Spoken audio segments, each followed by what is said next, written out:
Hello दोस्तों, तो कैसे में आपका स्वागत है। हम लोग बिहार पीसीएस को फोकस किए हैं लगातार, और बिहार पीसीएस के बारे में जितने भी टॉपिक इंपॉर्टेंट है सब मैं बताता चल रहा हूँ आप लोग। लेकिन बिहार की जलवायु के लिए मैंने सोचा पीडीएफ में नहीं बनेगा, बात नहीं बनेगी, बच्चों को समझ में नहीं आएगा।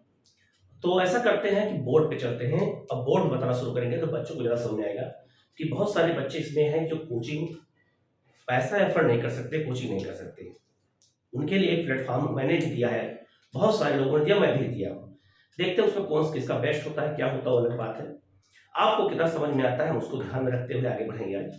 और बिहार की जलवायु के बारे में आपको बताऊंगा मैं कि बिहार की जलवायु कैसी है। मैंने भी बिहार की भौगोलिक स्थिति के बारे में आपको बता चुका हूं मैं। इसका वीडियो आप हमारे चैनल पे है, आप जाके वहां देख सकते हैं।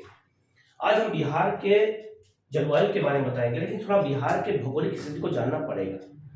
और बिहार की भूगोल से जानने के लिए हमें पहले बिहार का एक मैप बना लेंगे। तो मैप जब बना के हम बिहार को समझेंगे तभी हमारे समझ में बिहार आएगा कि बिहार की जलवायु कैसी है। बहुत सिंपल सा है। बिहार का पहले मैप हम ड्रॉ कर लेंगे, और जब मैप ड्रॉ कर लेंगे तो हमें बिहार को समझने में कोई परेशानी नहीं होगी, आसानी होगी। ठीक है, ध्यान देना कि बिहार का मैप है और बिहार को गंगा नदी दो भागों में बांट देती है। पहले हम बिहार के मैप को अच्छे से समझ लेते हैं, तब हम बिहार की जलवायु को समझने में हमें कोई दिक्कत नहीं होगी, हम बहुत अच्छे से समझ लेंगे, बहुत आराम से समझ लेंगे। बिहार का सबसे नॉर्थ इलाका है, वहां नेपाल से सीमा लगती है। इधर पश्चिम बंगाल से, पूरब में पश्चिम बंगाल से सीमा लगती है। दक्षिण में झारखंड है, दक्षिण में झारखंड से सीमा लगती है। और पूरब में जो है उत्तर प्रदेश से सीमा लगती है बिहार। तो जिन बच्चों को शायद ना मालूम हो उनको यह पता चल जाएगा कि बिहार की सीमा किससे किससे लगती है और कैसे लगती है। इसके बाद हम बात कर लेते हैं कि बिहार की जलवायु को समझने से पहले हमें बिहार की भौगोलिक स्थिति को थोड़ा समझना पड़ेगा। जब हम बिहार की भौगोलिक स्थिति को समझ लेते हैं, बिहार की भौगोलिक स्थिति समझ लेते हैं, तो हमारी चीजें बिल्कुल आसान हो जाती हैं और हम चीजों को बहुत अच्छे से समझ लेते हैं। बिहार की भौगोलिक स्थिति की अगर हम बात करें तो बहुत सिंपल है कि बिहार को भौगोलिक रूप से तीन भागों में बांटा गया है। बिहार को फिजिकली रूप से तीन भागों में बांटा गया है, भौगोलिक कहो चाहे फिजिकली कहो। एक बात और ध्यान देना, कोई भी देश हो, कोई भी राज्य हो, कोई महाद्वीप क्यों ना हो, सब दो तरह से विभाजित होते हैं। एक होते हैं भौगोलिक स्थिति की तरह, एक होते हैं भौगोलिक स्थिति होती है उनकी प्राकृतिक स्थिति बटे होते हैं, प्राकृतिक भी कहते हैं, और एक होते हैं राजनीतिक स्थिति कहते हैं। तो राजनीतिक में जैसे अगर हम भारत की बात करें तो भारत राजनीतिक रूप से 28 राज्यों और 8 यूपी में बटा हुआ है, जबकि भौगोलिक रूप से भारत 6 भागों में बटा हुआ है। लेकिन हम यहाँ बिहार की जलवायु की चर्चा कर रहे हैं, तो बिहार की जलवायु अगर हम चर्चा कर रहे हैं तो बिहार को भौगोलिक रूप से तीन भागों में बांटा गया है। कौन कौन से? तो सबसे जो पहला उत्तरी वाला जो भाग है यह है शिवालिक का क्षेत्र। यह शिवालिक का क्षेत्र है और यहाँ शिवालिक की पहाड़ियां स्थित हैं। शिवालिक, तो अगर एग्जाम में आपसे पूछा जाए कि क्या नेपाल में शिवालिक की पहाड़ियां दिखती हैं, बिल्कुल दिखती हैं। ये साफ साफ यहाँ है उत्तरी क्षेत्र, पूर्वी और पश्चिमी चंपारण का क्षेत्र है, यहाँ पर ये दिखती हैं। ये वाला जो क्षेत्र है, गंगा नदी बिहार को दो भागों में बांटती है, तो ये वाला उत्तरी बिहार का मैदान कहलाता है। ये हो गया आपका उत्तरी बिहार का मैदान, और ये वाला हो गया आपका दक्षिणी बिहार का मैदान। तो भौगोलिक रूप से जो बिहार है, एक तो शिवालिक में अर्थात पर्वतीय क्षेत्र में बटा हुआ है, दूसरा बिहार जो है मैदानी भाग बटा हुआ है, और बिहार पठारी भाग में बटा हुआ है। ये आपका जो दक्षिण का ये क्षेत्र है, ये बिहार का पठारी क्षेत्र है, ये आपका प्लेटू क्षेत्र है बिहार का जो है। क्यों? क्योंकि यहाँ झारखंड है और झारखंड में छोटा नागपुर का पठार स्थित है। छोटा नागपुर का जो पठार है बिहार में, इसके जो उत्तरी भाग है उसका फैलाव बिहार के दक्षिणी भाग तक है। बहुत ध्यान समझिएगा सब को। बिहार का जो छोटा नागपुर, ये झारखंड का छोटा नागपुर का जो पठार है, इसका विस्तार बिहार के दक्षिणी भाग में है और इसी कारण ये पठारी क्षेत्र है। और यहाँ पे खनिज ज्यादा पाए जाते हैं, प्लेटू क्षेत्र है ये बिहार का, और यहाँ पे बहुत सारे खनिज पाए जाते हैं। ठीक है, तो बिहार को अगर एग्जाम में आपसे पूछा जाए कि बिहार को कितने भागों में बांटा जाता है, तो आप बताओगे 3 भागों में बांटा जाता है, पर्वतीय, मैदानी जो है प्लेन, और पठार प्लेटू। ठीक है, तो 3 भागों में बिहार को हम बांट के इसको हम पढ़ते हैं। अब बिहार की जलवायु को समझने से पहले थोड़ा हमें और कुछ समझना पड़ेगा, तभी हम बिहार की जलवायु को समझ पाएंगे, नहीं तो हम बिहार की जलवायु को समझ नहीं पाएंगे कि बिहार की जलवायु कैसी होती है और बिहार की जलवायु में क्या क्या चीजें हमें जानना है, क्या क्या चीजें नहीं जानना है, ये चीजें। तो सबसे पहले हम थोड़ा बिहार की जलवायु से पहले थोड़ा हम ऐसा चीज समझने की कोशिश करते हैं, शायद हर बच्चे के लिए जरूरी है। पहले हम लोग बात करते हैं कि मान लीजिए ये पृथ्वी है, यह है पृथ्वी। बिहार जलवायु से समझने से पहले थोड़ा सा हम पृथ्वी के बारे में जानेंगे, तब बिहार जलवायु हो सकता है आपको बहुत अच्छे से समझ में आ जाए।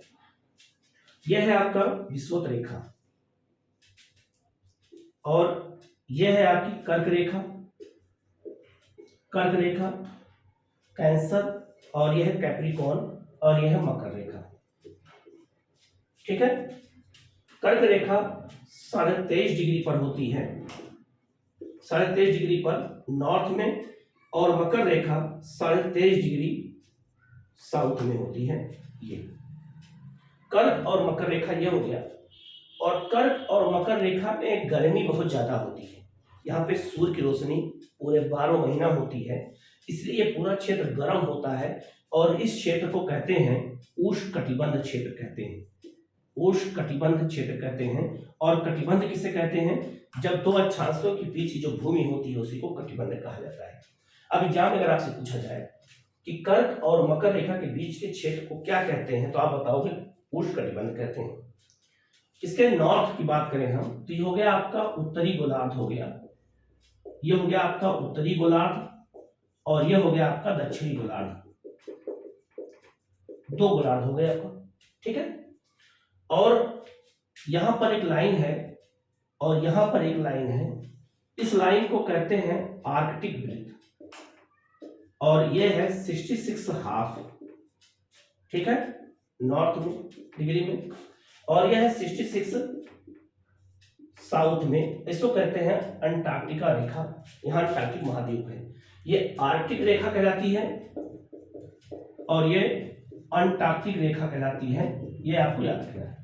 ठीक है, अब बताना जो 23.5 डिग्री से लेकर के और 66.5 डिग्री उत्तरी गोलार्ध में, और 23.5 से 66.5 दक्षिणी गोलार्ध में शीतोष्ण कटिबंध कहलाता है, सब ट्रॉपिकल जोन कहलाता है, इसे कहते हैं शीतोष्ण जोन, शीतोष्ण कटिबंध कहते हैं।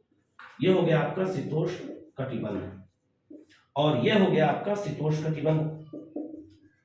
ठीक है बेटा, ये हो गया शीतोष्ण कटिबंध, 2 हो गया। अब याद रखना, हमारे पृथ्वी पर अगर आपसे एग्जाम में ये पूछा जाएगा, क्वेश्चन आ सकता है आपसे भूगोल के तहत कि उष्ण कटिबंध का क्षेत्र पृथ्वी पर कहाँ है, तो आप बताओगे कहाँ है, कर्क रेखा से मकर रेखा के बीच में है। क्योंकि क्यों है इसे उष्ण क्यों कहते हैं, इसे गर्म स्थान क्यों कहते हैं, क्योंकि सूर्य की रोशनी 12 महीने इसी पर होती है। ठीक है, जो ये वाला क्षेत्र है यहाँ पर सूर्य रोशनी कम भी होती है, ज्यादा भी होती है, कम भी होती, ज्यादा होती है, इसलिए इन दोनों क्षेत्र को बोलते हैं शीतोष्ण कटिबंध। और आपसे अगर पूछा जाए शीतोष्ण कटिबंध का क्षेत्र पृथ्वी पर कहाँ है, तो आप बताओगे कि उत्तरी गोलार्ध में, नॉर्थ जो क्षेत्र है वहां पर 23.5 से 66.5 अर्थात कर्क रेखा से आर्कटिक रेखा के बीच में, और यहाँ पर है मकर रेखा से जो है ये आपका क्षेत्र है कौन सा, अंटार्कटिक क्षेत्र, ये भी 66.5, यहाँ पर है शीतोष्ण कटिबंध। अब ऊपर का जो ये वाला क्षेत्र हो गया, ये हो गया नॉर्थ पोल, और ये हो गया आपका साउथ पोल, ये भी 90 डिग्री, ये भी 90 डिग्री, ये नॉर्थ, ये साउथ हो गया 90 डिग्री, ये नॉर्थ हो गया। इस क्षेत्र में सूर्य रोशनी बहुत तिरछी पहुंचती है, बहुत कम पहुंचती है, इसलिए इस क्षेत्र को कहते हैं शीत कटिबंध, शीत कटिबंध कहते हैं, और इसको भी बोलते हैं शीत कटिबंध बोलते हैं। अब गौर करना आप लोग कि शीत कटिबंध दोनों गोलार्ध में है, उष्ण कटिबंध दोनों गोलार्ध में है, इस सब आपको जानना है। किस रेखा में है मैंने सब बता दिया है, कहां कहां पे है मैंने ये सब बता दिया है, बहुत अच्छे से ये चीज को बता दिया है। अब आपको बिहार की जलवायु समझना है, तो थोड़ा सा हम यहाँ पे आते हैं।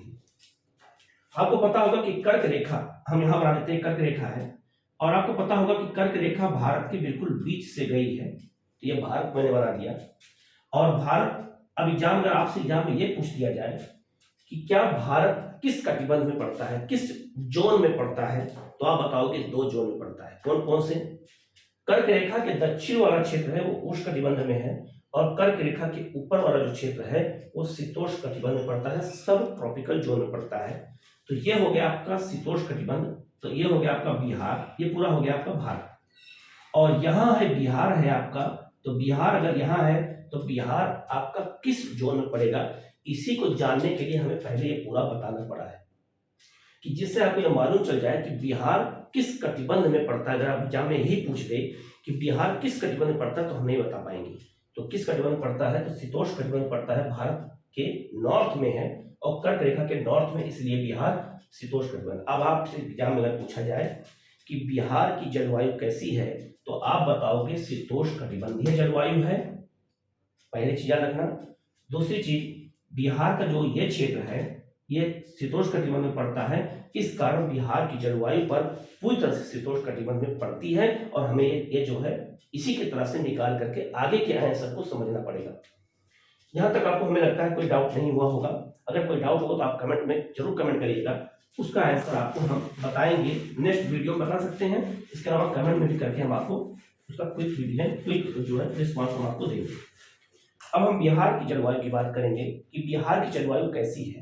तो हम पहले मैप बना लेते हैं, पहले एक वर्गीकरण कर लेते हैं बिहार की जलवायु। आप लोग इसको नोट करते रहिएगा, बिहार की जलवायु, ठीक है।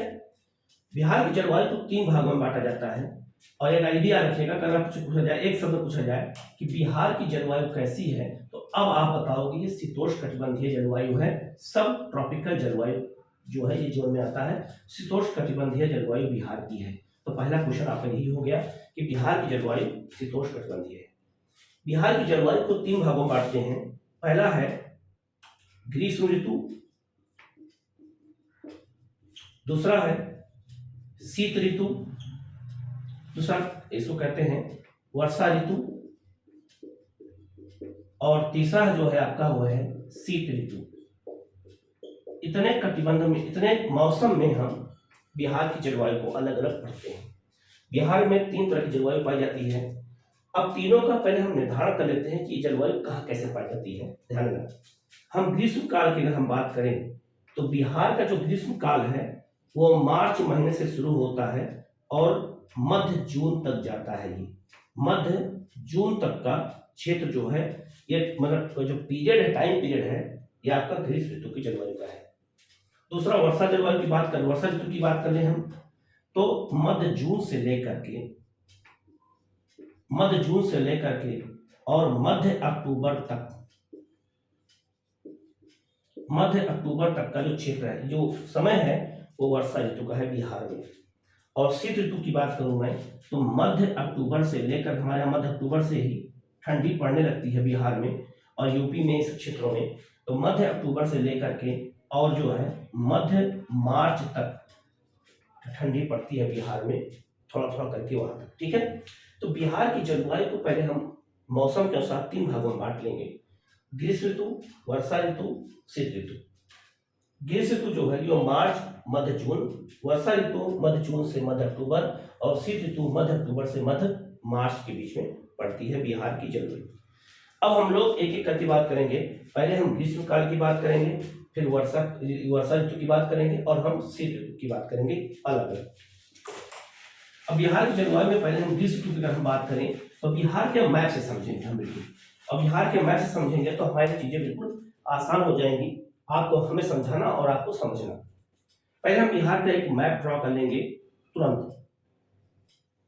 बिहार का मैप बनाना आप लोग सीख लीजिए, क्योंकि मेंस में बिहार का मैप बनाना ही पड़ेगा, नहीं तो बिहार का आप चीजें समझ नहीं पाएंगे, ठीक है। हम बात कर रहे हैं बिहार के ग्रीष्म काल की बात करेंगे पहले। तो ग्रीष्म काल में आपसे एग्जाम में पूछा जा सकता है कि जो है यहाँ कौन सी हवा चलती है, क्या है, कैसे है, की बात करेंगे हम लोग। तो बिहार का जो उत्तरी भाग है और दक्षिणी भाग है, इसका निर्धारण कौन करता है, गंगा नदी करती है। ये गंगा नदी हो गया आपका, ये हो गया आपका गंगा नदी, और यह है नेपाल, तो ये हो गया आपका हिमालय का क्षेत्र। और हिमालय अगर बगल में है तो जाहिर सी बात है उसका प्रभाव पड़ेगा हमारे मौसम पे यहाँ बिहार के बगल में बंगाल है और बंगाल के बगल में बंगाल की खाड़ी है। तो बंगाल की खाड़ी से ही हमारे यहाँ मानसून आता है। तो ग्रीष्म काल में हमारे यहाँ तापमान बढ़ जाता है इस बिहार में, और जब बिहार में तापमान बढ़ेगा और बिहार में तापमान बढ़ेगा तो उसको लो प्रेशर यहाँ हो जाएगा। तो जो बंगाल की खाड़ी है वहां से हवाएं तेजी से बिहार की ओर प्रवेश करती हैं और इन क्षेत्रों में आकर के मानसून ऐसे दक्षिण पश्चिम मानसून आता है और बिहार के पहाड़ों से टकरा करके इन क्षेत्रों में वर्षा भी करता है। ठीक है।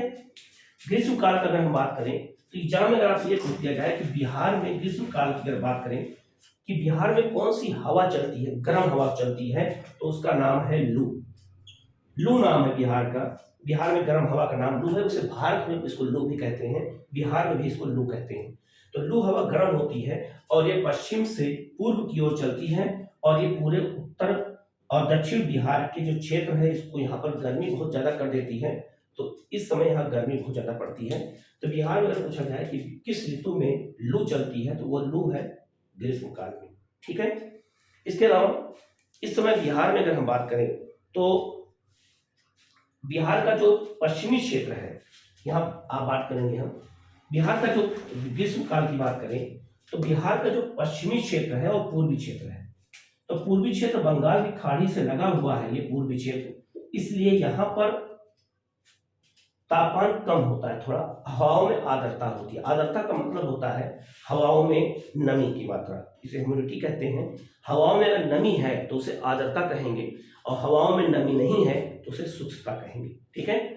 लेकिन जो पूर्वी और पश्चिमी वाला क्षेत्र है यहाँ पर शुष्कता अधिक होती है, क्योंकि मानसून जो आता है वो इधर से आता है, तो यहाँ तक पहुंचते पहुंचते हवाओं में नमी की मात्रा कम हो जाती है। तो याद रखना बिहार को हम दो भागों में से बांटे तो बिहार का पूर्वी क्षेत्र आर्द्र होता है, ये भी आपसे पूछा जा सकता है एग्जाम में, और ये बिहार का पश्चिमी क्षेत्र शुष्क होता है, हवाओं में नमी की मात्रा कम होती है। ठीक है। अब एग्जाम में एक क्वेश्चन आया हुआ था कि बिहार की जलवायु के बारे में, बिहार में सबसे अधिक गर्म स्थान कौन सा है।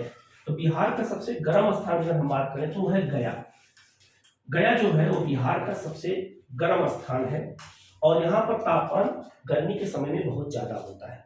ठीक है। क्यों? क्योंकि और कितना होता है ये भी पूछा सकता है। तो बिहार का जो गया क्षेत्र पठार से लगा क्षेत्र होता है और यहाँ पर तापमान सबसे ज्यादा होता है, कितना, लगभग 47 सेंटीग्रेड होता है पूरे वर्ष का तापमान। तो याद रखना बिहार का सबसे गर्म जिला कौन सा है। अब याद रखना वो जिला है गया। यही क्वेश्चन बिहार में आया था। हो सकता है कि आपसे गलत हो जाए अगर आप इस पर ध्यान नहीं देंगे। ठीक है। इसके बाद हम बात करते हैं बिहार के वर्षा ऋतु की बात करेंगे कि बिहार की वर्षा ऋतु की कब वर्षा होती है बिहार में, और सबसे अधिक वर्षा कहाँ होती है, सबसे कम वर्षा कहाँ होती है, हमें जानेंगे। लेकिन थोड़ा सा पहले हम बिहार के मानसून से पहले, वर्षा से पहले हम बिहार के से आगे हटकर थोड़ा भारत के बारे में जान लेते हैं। अब जब भारत के बारे में जान लेंगे तो हमें बिल्कुल आसान हो जाएगा। ठीक है। ध्यान रखना बेटा सब लोग, आप लोग जैसे मान लीजिए भारत का मैप है, ध्यान देना सब लोग, ये भारत का मैप है। पहले मैं मैप आपको ड्रॉ करता हूँ आपके सामने, जिससे आपको बिल्कुल आसान हो जाए कि हमें मैप से चीजों को समझने में कितनी आसानी होती है और कितने हम चीजों से आसानी से चीजों को समझ सकते हैं। और जब हम बिहार या किसी भी चीज का जब मैप बनाते हैं तो मैप से हमें समझना क्या हो जाता है, बिल्कुल आसान हो जाता है। ठीक है। यह है आपका भारत का मैप है, यह है आपका बंगाल की खाड़ी है, BOB लिख दे रहा हूं मैं, इस सब बैंक ऑफ बड़ौदा मत समझना, BOB मतलब बे ऑफ बंगाल। यह है अरब सागर है, अरेबियन सी है, और यह है आपका इंडियन ओशियन है। ठीक है बेटा। थोड़ा मानसून के बारे में थोड़ा बताऊंगा आगे, मानसून की पूरी क्लास बताऊंगा मैं, ध्यान देना। बिहार का क्षेत्र ये है, ये आपका बिहार का क्षेत्र है, ये बिहार है आपका। ठीक है। थोड़ा सा ये आपका बिहार का क्षेत्र है। ठीक है। बिहार के क्षेत्र में मैंने बताया हमें बिहार की वर्षा ऋतु पढ़नी है, तो सबसे पहले हमें भारत के बारे में थोड़ा जान लेना है। तो भारत में जो मानसून होता है, ये मानसून दो प्रकार का होता है, एक होता है दक्षिण पश्चिम मानसून और एक होता है उत्तर पूर्वी मानसून। तो हम भारत में वर्षा अधिकांश दक्षिण पश्चिम मानसून से होती है और बिहार में भी वर्षा सबसे अधिक दक्षिण पश्चिम मानसून से होती है। कैसे होती है मैं बता देता हूँ आपको, दिखाने बहुत ध्यान समझना आप लोग, बिल्कुल आपको आसान लगेगा और हो सकता है कि आपको जो है ये चैप्टर दोबारा पढ़ने की जरूरत न पड़े। ठीक है, ध्यान देना। भारत में सारा खेल होता है हवा। पहली बात एक बात जान लीजिएगा आप लोग, जो मानसून है वो गर्म हवा है और मानसून अगर गर्म हवा है तो वो हवा, और हवा चलती कैसे है, हमेशा हवा चलती है जो है हाई प्रेशर से लो प्रेशर की ओर। लो प्रेशर कैसे बनता है, जहां सूर्य रोशनी ज्यादा होगी तो वहां पर हवाएं गर्म हो जाएंगी, ऊपर उठेंगी तो वहां पे लो प्रेशर बनेगा, और जहां हवाएं ठंडी रहेंगी वहां हाई प्रेशर बनेगा। तो हवा जब लो प्रेशर से ऊपर उठती है तो हाई प्रेशर की हवा वहां पहुंच करके कवर करती है, इसलिए हवा हमेशा हाई प्रेशर से लो प्रेशर की ओर चलेगी।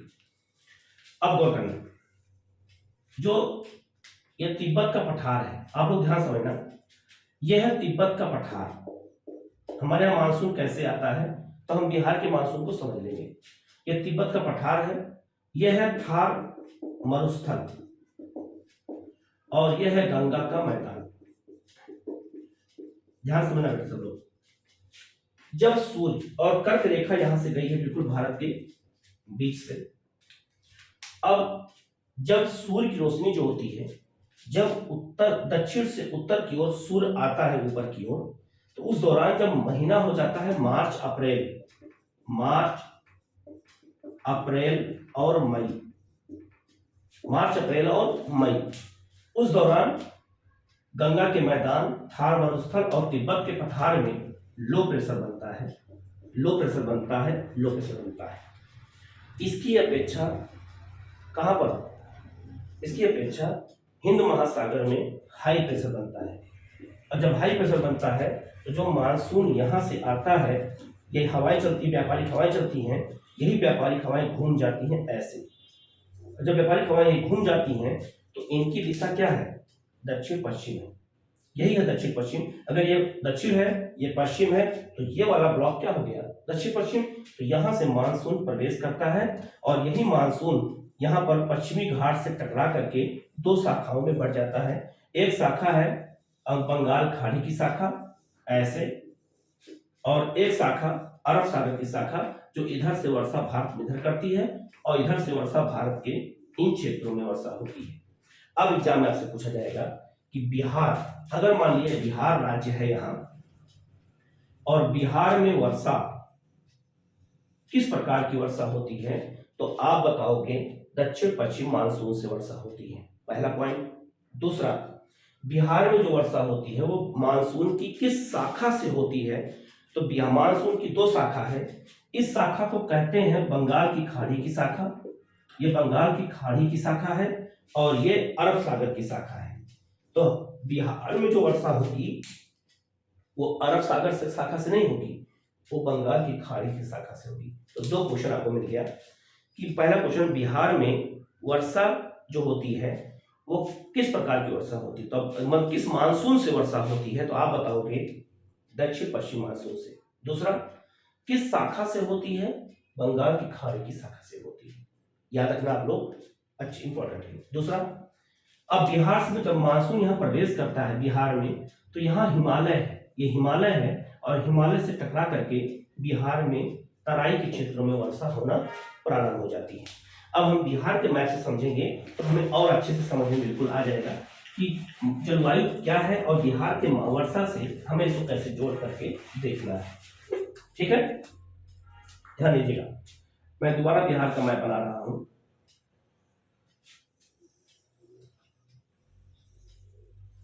ये हो गया बिहार का मैप। गंगा नदी, दो भागों में गंगा नदी बांट दिया। ठीक है, करना क्या है, अब आप देखना, यह हिमालय का पर्वतीय क्षेत्र है, यह हो गया पर्वतीय क्षेत्र, नेपाल का क्षेत्र है ये, और यह हो गया उत्तरी बिहार, यह हो गया दक्षिणी बिहार, और यह हो गया आपका पठारी क्षेत्र। तो मैं यहाँ लिख देता हूँ, ये बिहार का पठारी क्षेत्र, ये बिहार का मैदान है, ये भी मैदान है बिहार का, और ये बिहार का यहाँ पर पहाड़ी है, जिसे हम लोग कहते हैं जो है शिवालिक पहाड़ी। ठीक है, अब बहुत ध्यान समझना बिहार में वर्षा कैसे होती है। तो ये है बंगाल, और अभी मैंने बताया कि बंगाल से बंगाल की खाड़ी की शाखा जब प्रवेश करती है तो बंगाल से प्रवेश करती है बिहार में, और जब बिहार में प्रवेश करती है तो ये बिहार का पूर्वी क्षेत्र है, ये बिहार का पश्चिमी क्षेत्र है। बिहार के पूर्वी क्षेत्र से जब मानसून प्रवेश करता है तो बिहार के पूर्वी क्षेत्र में वर्षा ज्यादा होगी, और यही मानसून हवाएं आती हैं और आने के बाद ये हिमालय से टकरा जाती हैं। ठीक है, हिमालय से मानसूनी हवाएं टकराती हैं और वापस लौटती हैं और इन क्षेत्रों में वर्षा ज्यादा करती हैं। तो यहाँ जिला है किशनगंज।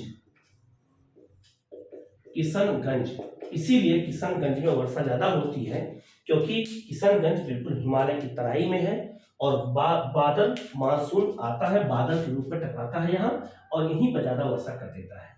अब मानसून आया, हिमालय से टकराएगा, पहले टकरा के दोबारा वापस आएगा, और वापस आके जब वर्षा शुरू करता है तो बिहार में ऐसे मानसून आएगा, ऐसे। अब यहाँ आकर के और छोटानागपुर के पठार से टकरा जाता है। एक बार ध्यान देना, मानसून के आने जाने की क्रिया को देख लो।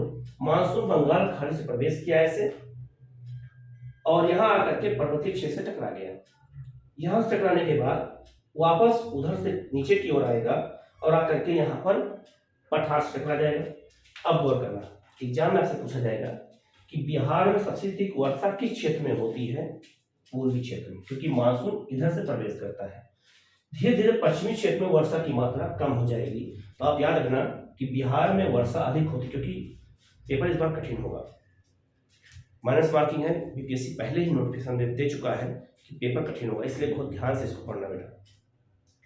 बिहार में मानसून जब प्रवेश करेगा तो पश्चिम से ना होकर के पूर्व से प्रवेश करेगा, और पूर्व से जब प्रवेश करेगा तो यहाँ वर्षा ज्यादा करेगा, लेकिन जैसे जैसे मानसून पश्चिम की ओर जाएगा वैसे वैसे वर्षा की मात्रा कम होती चली जाएगी। तो पूर्व में अधिक वर्षा, पश्चिम में कम वर्षा। उसी तरह मानसून जब आया और आके हिमालय से टकरा करके जब वापस हुआ, तो जब वापस होगा तो उस दौरान जो ये उत्तरी क्षेत्र है यहाँ वर्षा ज्यादा होगी, और जैसे जैसे दक्षिण की ओर जाएंगे वैसे वर्षा की मात्रा कम हो जाएगी। और आपको पता होगा यहाँ जिला है औरंगाबाद, और औरंगाबाद में सबसे कम वर्षा होती है। अब क्यों होती है, अब आपको पता चल गया। जब मानसून यहाँ से आएगा और उत्तर से दक्षिण की ओर जब आता है तो वैसे वैसे मानसूनी हवाओं में आर्द्रता की मात्रा कम हो जाएगी, बादल बनेगा ही नहीं, वर्षा होगी नहीं। तो मानसून इधर से आया, हिमालय से टकराया, किशनगंज में अधिक वर्षा किया। यहाँ से मानसून जब नीचे उतरना शुरू किया तो हवाओं में नमी की मात्रा कम हो गई, इसलिए औरंगाबाद में वर्षा कम होती है। तो सबसे अधिक वर्षा किशनगंज में और सबसे कम वर्षा औरंगाबाद में होती है। तो हमें पहले भारतीय मानसून को समझना पड़ा, इसलिए मैंने आपको भारतीय मानसून का थोड़ा बताया कि जिससे आपको ये पता चले कि वर्षा बिहार में कैसे होती है। दूसरा आपको मैं दोबारा बता देता हूँ, क्वेश्चन ऐसे बनेगा, मान लो सेंटेंस करके आ गया कि बिहार में सबसे अधिक वर्षा किधर होती है, तो पूरब की ओर, पश्चिम की ओर कम। दूसरा, सबसे कम वर्षा बिहार किस क्षेत्र में होती है? दक्षिणी क्षेत्र में। सबसे ज्यादा वर्षा किधर होती है? उत्तरी क्षेत्र में। ऐसे क्वेश्चन आपसे पूछा जाएगा, ठीक है। दूसरा, बिहार में वर्षा जैसे जैसे हम पूरब से पश्चिम की ओर जाएंगे वर्षा की मात्रा में कमी होगी, जैसे जैसे हम पश्चिम से पूरब की ओर आएंगे वर्षा की मात्रा अधिक होगी। दूसरा, जैसे जैसे हम उत्तर से दक्षिण की ओर जाएंगे वर्षा की मात्रा कम होगी, जैसे जैसे हम दक्षिण से उत्तर की ओर जाएंगे वर्षा की मात्रा अधिक होगी। ऐसे क्वेश्चन आपसे पूछे जाएंगे, और सारा खेल है मानसून के आने जाने का, पर्वत का, पठार का। इसीलिए भौगोलिक क्षेत्र, चाहे पर्वत हो, पठार हो, मैदान हो, झील हो, नदी हो, समुद्र का किनारा हो, तटीय क्षेत्र हो, पर्वतीय क्षेत्र हो, वर्षा कराने में इनका बड़ा योगदान होता है। ये आप लोग को याद रखना है, ठीक है। ये हो गया बिहार की जलवायु का वर्षा वाली ऋतु, मैंने बता दिया है। आपको वीडियो कैसा लगा आप कमेंट में जरूर बताइएगा कि आपको मानसून समझ में आया कि नहीं। अगर नहीं आएगा, बिहार जलवायु समझ नहीं आएगी, मैं आपको दोबारा बताऊंगा। अगर आप नहीं देखो दोबारा बताऊंगा, लेकिन वीडियो को 2-3 बार आप देखेंगे तो बिल्कुल आपको ये चीज याद हो जाएगी, ठीक है। अब हम बात कर लेते हैं जो है बिहार का शीत ऋतु, बात कर लेते हैं शीत ऋतु की। बात करें बिहार में, तो बिहार में शीत ऋतु का जो दिन का तापमान होता है वो लगभग होता है 15 से 20 डिग्री, लेकिन रात का तापमान 4 से 10 डिग्री के बीच हो जाता है। और बिहार में सबसे ज्यादा ठंडी कब पड़ती है? मध्य दिसंबर से लेकर, जैसे ये मौसम वही चल रहा है, मध्य दिसंबर से लेकर के और जनवरी तक बिहार में बहुत कड़ाके की ठंडी पड़ती है। और बिहार के दोनों क्षेत्रों में ठंडी पड़ती है। ऐसा नहीं है कि बिहार में ठंडी ज़्यादा कहाँ पड़ती, कम पड़ती है। बिहार में ठंडी दोनों क्षेत्रों में लगभग वैसी पड़ती है, लेकिन पठारी क्षेत्र में थोड़ा ठंडी कम पड़ती है, क्योंकि पठार है, थोड़ा गर्मी ज़्यादा हो जाती है। लेकिन मैं जो बिहार का उत्तरी क्षेत्र है वहाँ पर ठंडी ज़्यादा पड़ती है। ठीक है, तो बिहार की जलवायु के बारे में मैंने आपको बता दिया, क्योंकि मुझे बोर्ड पे आना पड़ा, क्योंकि मुझे लगा कि नहीं ये मैप से आप समझ नहीं पाएंगे। ठीक है, और हम वीडियो बना के बताते तो नहीं समझ पाते आप लोग। ये क्लास कैसी लगी आप लोग जरूर बताना, जिससे हमारा थोड़ा गुस्सा बढ़ेगा। अगर कोई कमी होगी वो भी आप बताना, मैं कमियों को थोड़ा सा सुधार करूंगा। ठीक है, और आप बिल्कुल कमी बताना अगर मेरी, अगर अच्छा वीडियो लगे वो भी बताना। वीडियो को शेयर करना और उन बच्चों को जरूर जोड़ना जो बच्चे आपके दोस्त होंगे और उनको सुविधाएं नहीं मिली होंगी, तो उनको आप जोड़िए हमारे चैनल के साथ। उनको लाइक कराइए, शेयर कराइए, उनको सब्सक्राइब कराइए और बिहार की तैयारी अच्छे से आप लोग शुरू करिए। जितने हो सकेगा, जैसा भी हो सकेगा, इस प्लेटफॉर्म के माध्यम से आपको सारी सुविधाएं मिलेंगी। बस आप लोग पढ़ते रहिए। 12 तारीख याद रखेगा कि 12 तारीख को पेपर है, 12 फरवरी को। तो हमें अब 1 महीना धुआंधार पढ़ाई करनी है। सारे काम को डिले कर दो। 2 महीना याद रखना, दिसंबर बीत चुका है और जनवरी रजाई में कट जाएगा, ठंडी में कट जाएगा। इसलिए आप लोगों से मैं रिक्वेस्ट करता हूँ कि बच्चे बहुत अच्छे से पढ़ाई कर रहे हैं, बहुत सारे बच्चे, और उन्हीं का बार बार रिजल्ट होता है इसीलिए, क्योंकि वो पढ़ते हैं। और फरवरी में पेपर है 12 फरवरी को, और जनवरी, पूरा जनवरी अब आपको पढ़ना है। और कम से कम 8 से 10 घंटा आपको पढ़ना पड़ेगा। टाइम मैनेजमेंट कर लो। टाइम टेबल मैं नहीं बना सकता हूँ, टाइम टेबल आप बनाएंगे। मैं तो आपको अपने चैनल के माध्यम से टारगेट दे रहा हूँ। मेरा काम है टारगेट देना, मेरा काम है डायरेक्शन देना, पढ़ना आपका काम है। जहाँ फंसोगे मैं बताऊंगा, लेकिन आपका काम यह है कि आप टारगेट बेस्ड पढ़ाई करिए। टारगेट बेस्ड पढ़ाई नहीं करेंगे तो आप ये जान लीजिए कि सिलेक्शन नहीं होगा, आपका सिलेबस पूरा नहीं होगा। ठीक है, तो आप लोग इसको पढ़िएगा। वीडियो कैसा लगा आप जरूर बताइएगा। नेक्स्ट वीडियो में हम लोग बिहार की कुछ और चीज़ों को लेकर के आएंगे और उसको हम बताएंगे। इसके अलावा बिहार के अलावा भारत की जलवायु, भारत की ज्योग्राफी के बारे में बहुत सारे बच्चों को नहीं पता होगा। हम मैप के थ्रू आपको एक एक चीज़ बताने का प्रयास शुरू करेंगे अब हम। Okay, thank you.